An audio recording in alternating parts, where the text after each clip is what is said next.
গত 15 বছরে আমাদের গ্রামে যারা মারা গেছে তাদের প্রায় সবাইকে আমি চিনি। বিশেষ করে আমাদের পশ্চিম পাড়ায় যারা মারা গেছে তাদেরকে তো চিনি। আমার সমবয়সী অনেকে মারা গেছে। দেখেন ভাই, আমাদের অনেকেরই বাবা বেঁচে নাই, বাবার বাবা তো বেঁচে নাই প্রায় বললেই চলে, অর্থাৎ দাদা কিন্তু নাই। বেশিরভাগ মানুষের যারা যাদের বয়স কম, বাচ্চা ছেলে, তারা হয়তো বা দাদার মুখ দেখতেছে, কিন্তু যাদের বয়স 20-30-এর উপরে হয়েছে তাদের দাদা কিন্তু দুনিয়াতে নাই। আসলে এই পৃথিবীটা ক্ষণস্থায়ী, এই পৃথিবীতে কেউ বেশি দিন থাকতে পারবে না। 100 বছরের কেউ বর্তমানে আর বাঁচতে পারে না। দেখছি তো 50-60 বছর, 70 বছরের বেশিও কেউ বাঁচে না। এই ক্ষণস্থায়ী পৃথিবীর জন্য কত মারামারি, কত হানাহানি, কত লুটতরাজ। যারা সম্পদগুলো লুট করে, যারা অন্যের হক মেরে খায়, তারা কি আসলে এই পৃথিবীতে থাকতে পারবে সারা জীবন?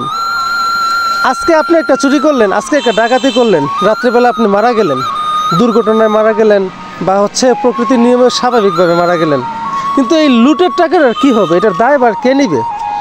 এই বিষয়গুলো আমরা বুঝতে চাই না। আমরা আসলে দুনিয়ার অস্থায়ী ক্ষমতার জন্য পাগল হয়ে গেছি, অথচ আমরা চাইলেই কিন্তু চিরস্থায়ী ক্ষমতা হাতে নিতে পারি। যে ব্যক্তিটা জান্নাত অর্জন করতে পারবে সে কিন্তু চিরস্থায়ী ক্ষমতা পাবে।